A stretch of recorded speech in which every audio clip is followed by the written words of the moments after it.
Növbəti sualımıza baxaq. Rəşad Nəsirov. Eyşə müəllim, salam, aleyküm salam. Nə səbəbə xaçpərəst aləmi Həzrəti İsa Peyğəmbəri Allah kimi tanıyır və yaxud ən azından Allahın oğlu kimi qəbul edirlər? Təşəkkür edirəm suala görə. Həzrəti İsa Peyğəmbərin məsələsi Həzrəti Adəm Peyğəmbərin məsələsi kimidir. Necə Allah Həzrəti Adəm Peyğəmbəri atasız və anasız yaratdı, torpaqdan yaratdı, Həzrəti İsa Peyğəmbəri də atasız olaraq yaratdı.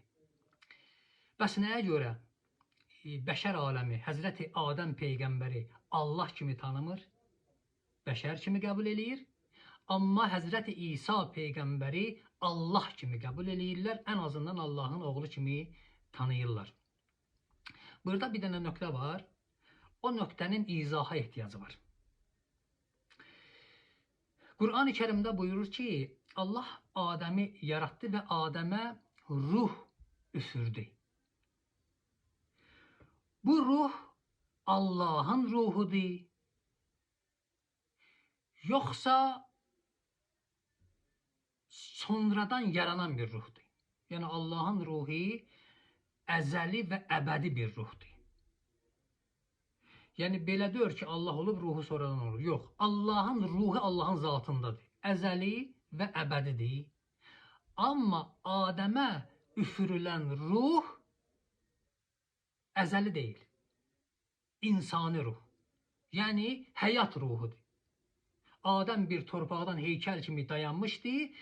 Allah ona ruh üfürdü, həyat ruhu və Adəm canlandı.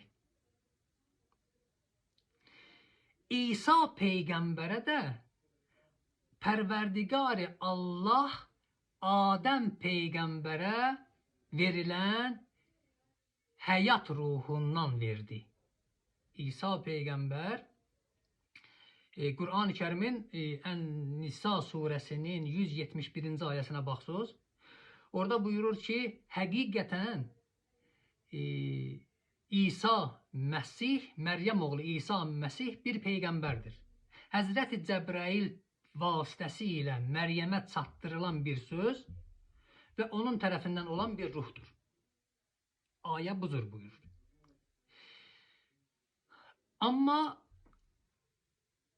görürsən, İslamda da İsa Peyğəmbərin barəsində danışanda deyirlər ki, ruhullah, yəni Allahın ruhundan